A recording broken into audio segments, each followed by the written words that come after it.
جی آج کل یہ بہت زیادہ لوگ پوچھ رہے ہیں کہ تیسری عالمی جنگ ہو سکتی ہے یا نہیں ہو سکتی.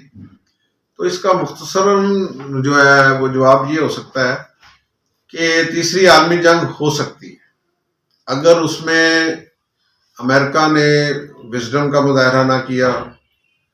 اور اس جنگ کو کون روک سکتا ہے؟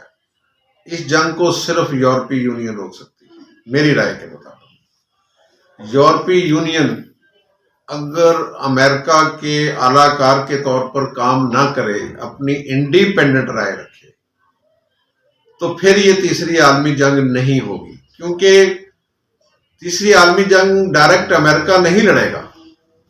یہ بات ہمیں جو اب تک کا جو ہسٹری ہے دنیا کی اور امریکہ کی اگر ہم ہسٹری دیکھیں تو یہ بات ہمیں نظر آتی ہے کہ وہ ہمیشہ جو ہے وہ جنگ دوسروں کے کندھے پر بندوق رکھ کے لڑتا رہا ہے، دوسروں کو قربانی کا بکرا بناتا ہے.